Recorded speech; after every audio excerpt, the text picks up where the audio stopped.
'Cause you can't, you won't, and you don't stop. Or when you can't, you won't, and you don't stop. There are two key defences. Voluntary assumption of risk. So that's saying that the plaintiff, the person injured, knew about the risk and took it anyway. Okay, so if they know about the risk and take it, then it's on them, right? Not on the other person. Right? They should take responsibility for their action. So that's voluntary assumption of risk. Contributory negligence is where both parties do something a little bit wrong. Okay, both are negligent, if we put it that way. And what we do in that case is apportion the liability between both the plaintiff and the defendant. As a result of these two defences, the defendant may actually escape all liability. So if you can show voluntary assumption of risk, there is no liability for being negligent. So it's kind of as if you're not negligent in terms of the penalty that'll come. In terms of the compensation, the damages. There is no penalty, remember? It's damages to put them back in the position. There'll be no damages because the law says that the person took that risk on themselves. So another party shouldn't have to pay for the damages that are caused. The second one, contributory negligence, is far more likely. It's hard to show voluntary assumption of risk. Contributory negligence is easier to show, and you can theoretically kind of get 100% apportioned to the plaintiff if they were so negligent and idiotic themselves. So you can end up with zero liability again, but it's far more likely that they will apportion the damages to both parties. So what does that actually mean? Okay, so what we're saying is in this one, there is no liability, right, for the defendant. That's what happens as a result. That's why you want to show it if you can, right? Because you end up being not liable. You don't have to pay any damages. If we show contributory negligence, what we do is we say each party is responsible for a certain percentage, right? So we've got the plaintiff, who's the injured person, and we've got the defendant. And what we might say is that, well, the defendant is 70% responsible and the plaintiff is 30% responsible. So how does that play out? Well, imagine that the court calculates the damages are $10,000. Okay? So what they're going to say is the plaintiff should pay $3,000 and the defendant will pay $7,000.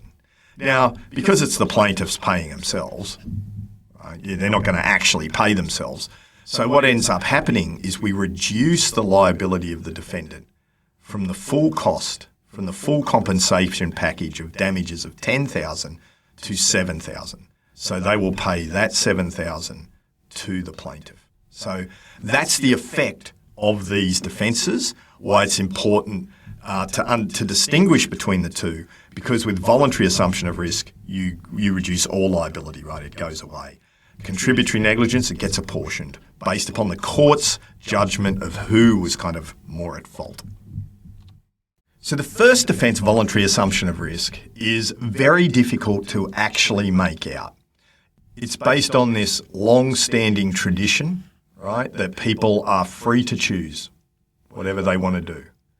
And this idea that if you willingly choose to do something, someone can't be held responsible for the injury that occurs.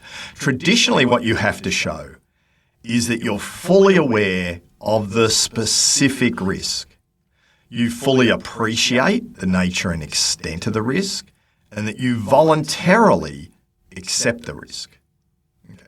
Now, the key problem is this is a subjective test. Did the person know about the specific risk? Did that person fully appreciate it? And did that person voluntarily accept that? So it's more than actually showing consent to the risk. You must actually show that they knew what the kind of risk was and the extent of that risk. So why is that difficult? Well, imagine something like jiu-jitsu, right? Now, you may be aware of and accept the risk of being choked. You might even accept the risk of being choked unconscious, right? But that doesn't mean you accept the risk of being concussed if you get a strike or slam. They're outside the rules, right? even though they regularly occur. See, even though we know that they occur, you're not really accepting them because they're outside the normal rules. You know what's really interesting is even if I was choked unconscious, imagine I have something wrong with one of my veins and it causes like a serious issue, even death to me, because I have some weird medical ailment. I probably never knew about the nature and extent of the risk of the choking. So even though I consented to being choked, I didn't consent to being choked unconscious with this risk. Whew, right? So can you see how difficult it actually is to show this? You have to show that they knew about the risk and what would happen as a result of it, that this person knew about it. This is one of the reasons why lots of people use waivers, to try and make it particularly explicit.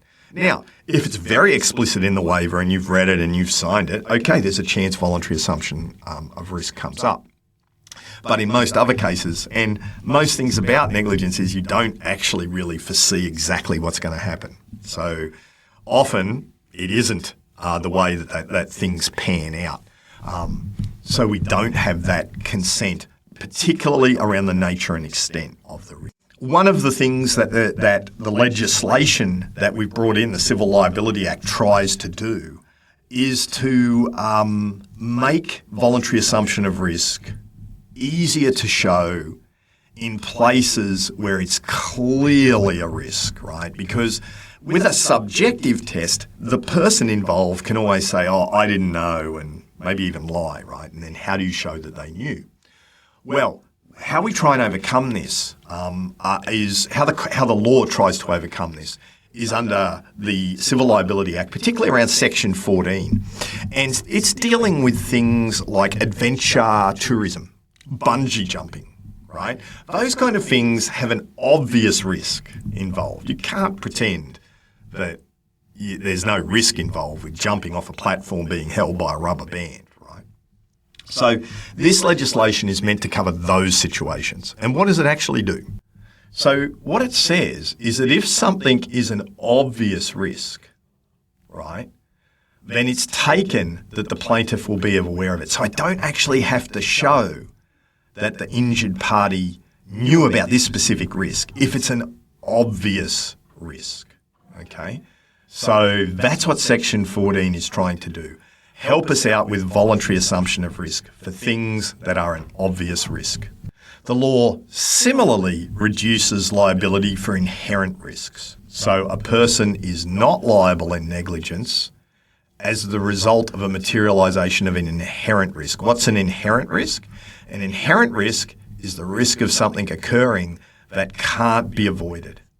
Okay, and you can see that we've got a skydiving accident here. So obviously there is a risk if you're skydiving that there might be a hard landing, say, right? And no amount of planning, etc., can help. Provided you've done a reasonable amount of planning, you can't do any more, right?